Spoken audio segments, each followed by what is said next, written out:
वरद तू आज काय बनवतोय? मम्मी मी आज ओल्या खोबऱ्याची चटणी बनवतोय. तर या चटणीमध्ये ओलं खोबरं, हिरवी लाल मिरची, लसूण आणि कोथिंबीर आहे. तर आता याला ग्राइंड करायचं आहे आपल्याला.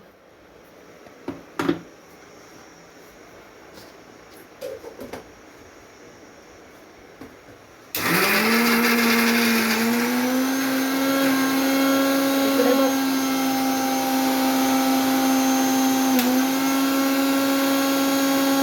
तर आपली चटणी ग्राइंड करून झाली आहे. तर मी तुम्हाला ती दाखवतो. मस्तशी अशी ग्राइंड करून झाली चटणी. आता आपल्याला या चटणीला ना परतवायचं आहे. तर आता मग या चटणीला ना टाकून देऊ.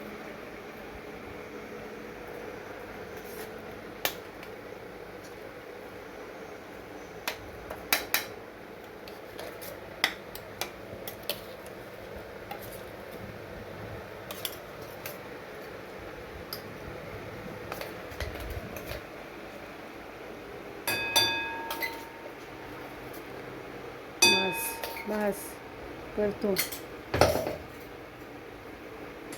चला आता हिला परतवायचं.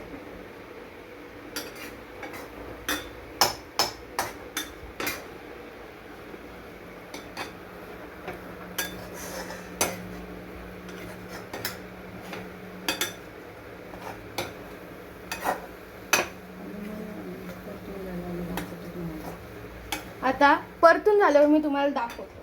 ठीक आहे. तर इथं अशा प्रकारे आपली ही चटणी परतून झाली आहे. तर मी याच्यात चवीप्रमाणे थोडंसं मीठ आणि किंचित हळद टाकली आहे. आणि हळदीमुळे ना तर हिचा जो रंग आहे ना तो खूप छान आला आहे, गोल्डन गोल्डन. आता आपली अशा प्रकारे आपली चटणी झाली आहे. जर ही खूप सिंपल रेसिपी आहे, तुम्ही ही बनवू शकता घरी. बनवा. जर तुम्हाला माझा व्हिडिओ आवडला असेल तर लाईक करा, शेअर करा आणि सबस्क्राईब करा. बाय.